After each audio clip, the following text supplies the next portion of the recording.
it's your turn.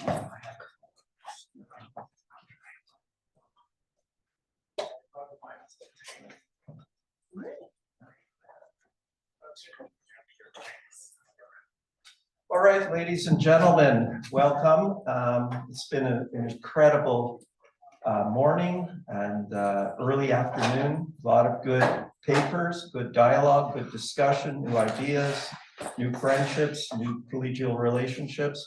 I'm Walter DeCessaretti from West Virginia University. I'll be chairing this session and making sure that people stick to time.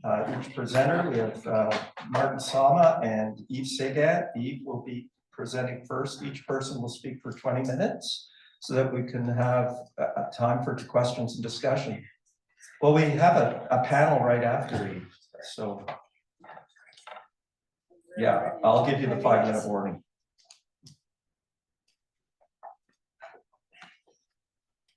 Yes, good afternoon. And first, I want to thank the organizers for inviting me to present at this conference. I should do a warning first. I'm not going to talk about mobbing, but about some of its preconditions and one in particular. But as I go through my presentation, please never lose sight that my object is indeed mobbing.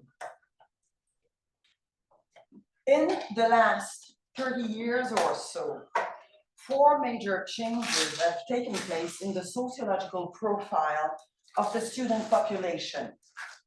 Nowadays, students are or are regarded as 1, consumers, 2, prudes, 3, children, and 4, victims.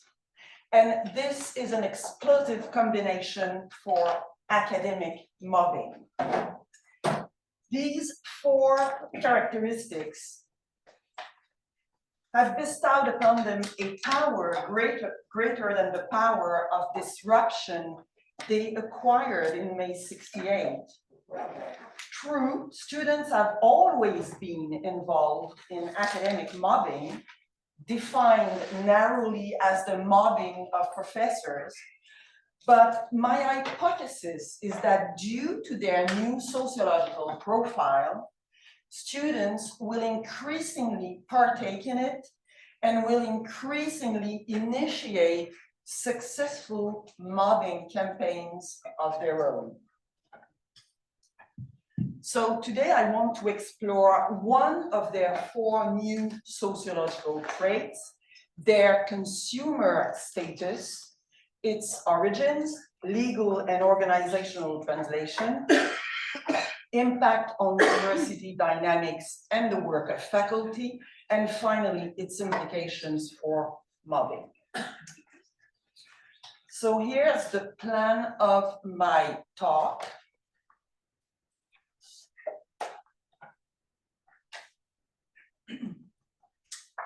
So after World War II, higher education stopped being an elite endeavor and a rapid process of massification took place, with the state becoming the main source of university funds.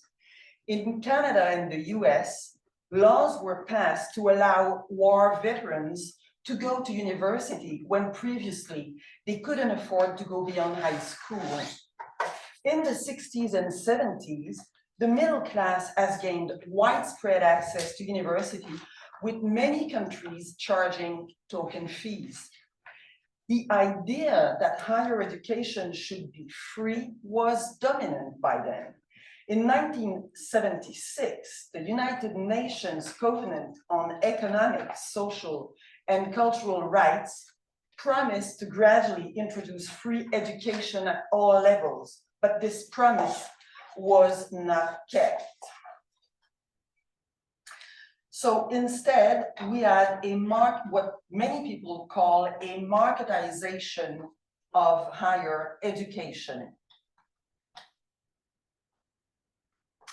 Since roughly 1990, we have been witnessing this process of marketization, especially in the English-speaking countries, And in other countries, it's still being implemented. I'm thinking continental Europe. Now, the cause of this marketization of higher education are the cuts, drastic cuts made by governments in the public funding of universities. This has led them to pass on to students the cost of tuition. And this process had several consequences. One, it has created competition between universities in the market for students and led to university branding through advertisement.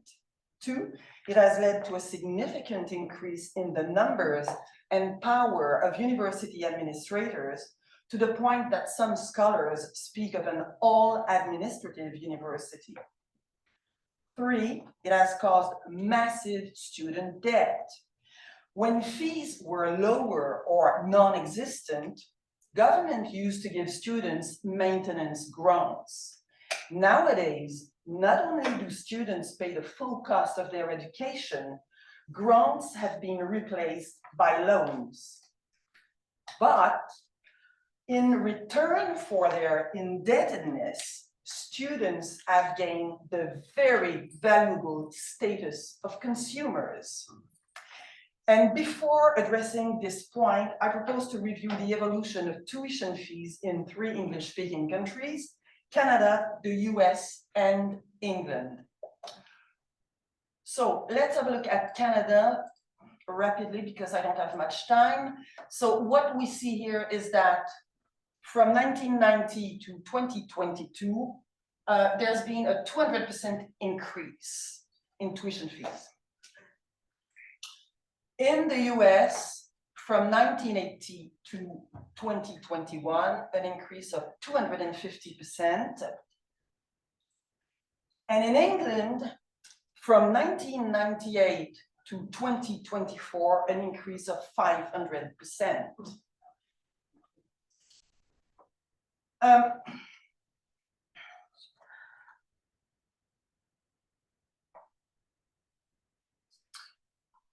It should be clear by now, when we look at those data, that higher education, at least in some countries, has become a serious business, financially speaking. But how can we ascertain that the change in university funding has been accompanied by a change in student status? Well, the best proof of it is that students are now legally protected as consumers of educational products and services. In Canada, students are entitled to rely on the Consumer Protection Act of 2002, which prohibits unfair practices in consumer transaction. And the case that paved the way is the 2012 class action filed by students against George Brown College of Applied Arts and Technology here in Ontario. Students put forward the college at misleadingly claimed that on completion of their program of study, they would be entitled to get 3 business certifications in addition to their college diploma. The judge ruled in their favor and the Court of Appeal upheld his decision. In the US, student lawsuits against universities have become commonplace. In England, in 2015, the Competition and Markets Authority published guidance on consumer protection law for higher education. And I quote, "Consumer protection law is an important aspect of a higher education provider," that's the new name of a university, "a higher education provider's relationship with students." Now, the legal protection of student consumers is only one aspect of the by now stringent regulation of higher education. In the US and Canada, regulation is mainly performed by the departments of higher education. But England, I love England, went much further. 10 years ago, a full-blown regulator of higher education was set up called the Office for Students, which is a non-departmental public body accountable to Parliament. One thing that this office does is ensuring that providers fulfill their obligations under consumer protection. For instance, the provision of fair complaint handling procedures. Note that we'll come back to this complaint business later on. Yet the overall remit of the office is to protect the interests of students, which is quite extensive and potentially covers everything that happens in universities and beyond, as shown by the following breakdown of their activity. So this is how the Office for Students regulate quality and standards. Sorry, I forgot to show you something, the breakdown. It's on my own, where is it? I don't have the breakdown slide, I'm sorry. So the breakdown are three things. Basically, the office covers three areas. Quality and standards is one. The second is equality of opportunity. And the third one is student protection. So if we look at quality and standards, that's what the office does. It makes sure that every provider respects those conditions. And you'll see that academic experience condition B1 is directly related to faculty, to the work of faculty. I'm not sure where, because I mean, I've got slides that are not, I've got JPEGs that are not in the PowerPoint presentation, and I'm not on my computer, I'm very sorry, and I'm not quite sure where they are. Chingli, do you know where they are, the JPEGs? I sent you the 4 or 5 JPEGs in addition to the PowerPoint presentation. Do you know where they are? You don't? Okay. I'm sorry. So it's going to be faster. Presentation will be faster. Equality of opportunity. Well, we can figure out what that is. Now, student protection. It covers value for money, student protection at large, student safety and well-being. You probably just want to. Oh, I'm sorry. Mental health, and of course, the prevention of sexual misconduct. So that's what the Office for Students does. So you can see that its remit is quite large and can obviously impact on faculty and the mobbing of faculty. So to recap, since roughly 1990, governments have made drastic cuts in higher education funding. Tuition fees have increased dramatically, and students have acquired the status of consumers.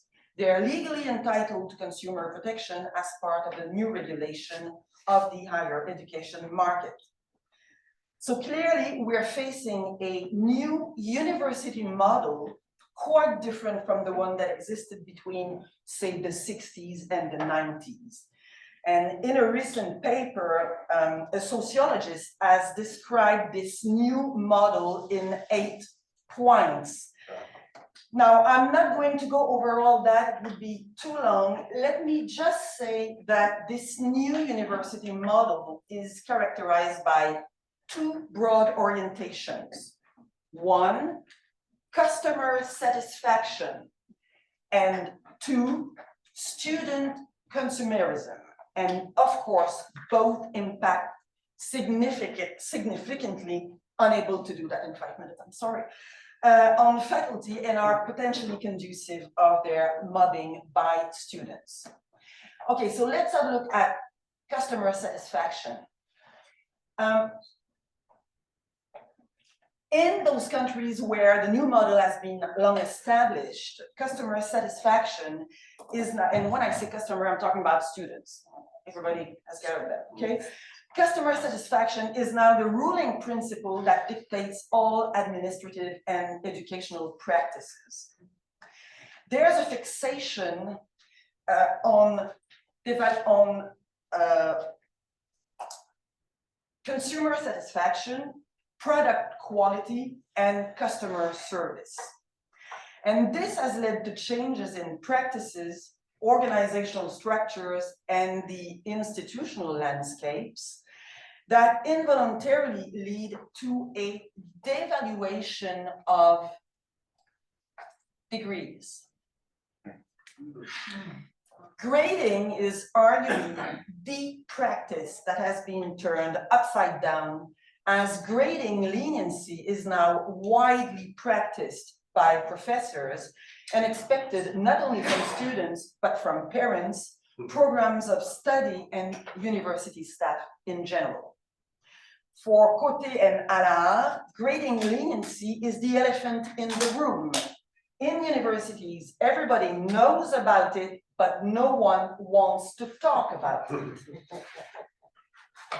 Now, if we turn to organizational transformations brought about by customer satisfaction, perhaps the most spectacular change is the setting up of formal complaint mechanisms in all universities.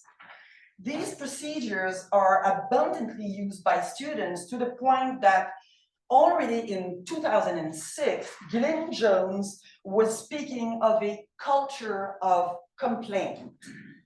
As a result, a persistent discourse has developed about the need to educate universities to better handle student complaints, which are regarded as legitimate and even desirable behavior. I'm going to speed up a bit. One example of this widespread discourse is that a UK company organizes an annual conference on student complaints. The target audience is made up of chancellors, vice chancellors, deans of students, and so on. And of course, on the complaint front, England has been at the vanguard, one more time, in setting up the Office of the Independent Adjudicator for Higher Education. We love that. The office is the watchdog that ensures that universities take student complaints seriously, handle them effectively, and record them to improve their practices. Okay, the second orientation associated to the new university model is student consumerism. This manifests itself, give me 5 more. This manifests itself as at once in general attitudes and specific behaviors. Now, the most sinister aspect of student consumerism is what 2 sociologists, Celeste Brotheridge and Redden Lee, have called a degree purchasing orientation, following an empirical research they carried out in 2005.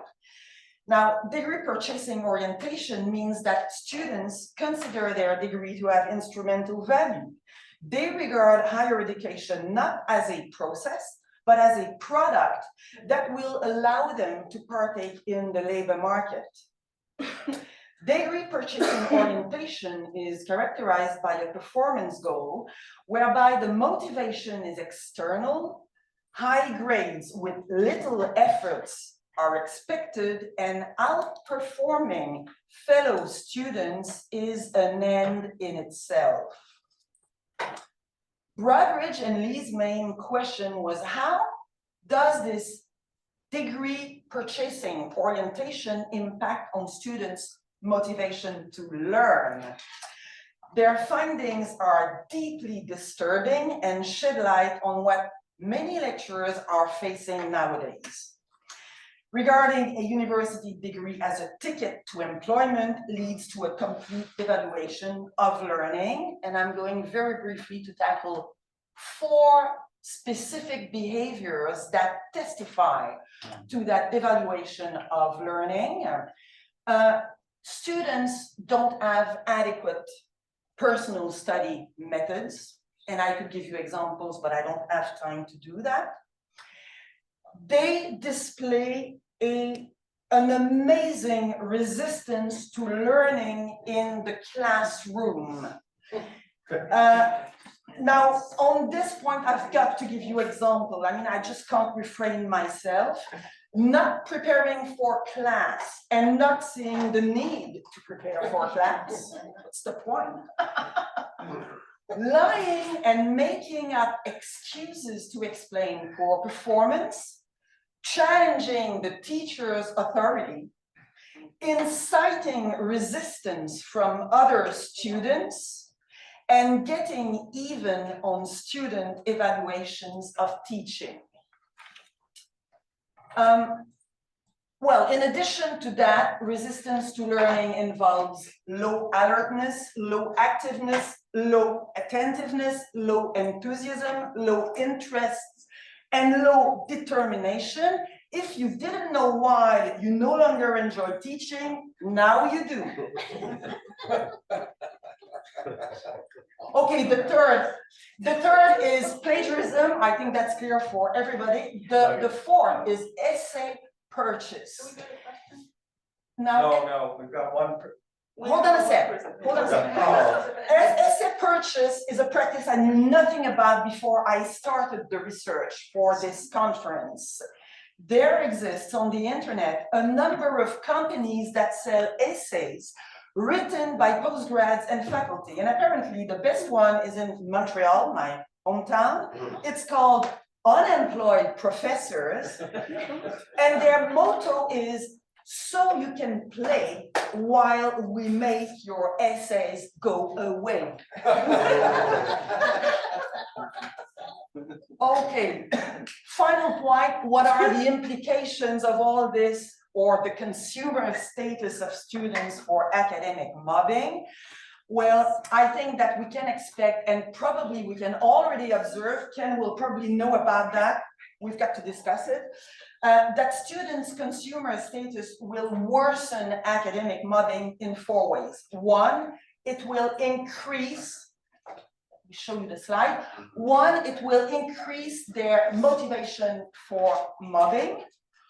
2, I'll go in further detail if you have questions, because now I see that they're losing their patience. Oh, well, we end at 2:35. We have another presenter and we'd like to have time for questions. Yeah, exactly. So I'm not going into any detail. So it increased their motivation for mobbing.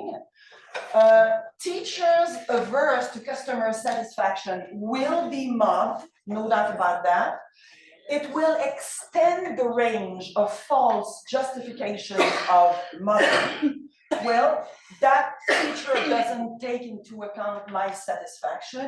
And finally, we can expect university to be complicit in student-led mobbing.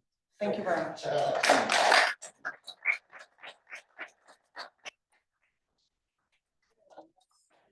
Mark Sama.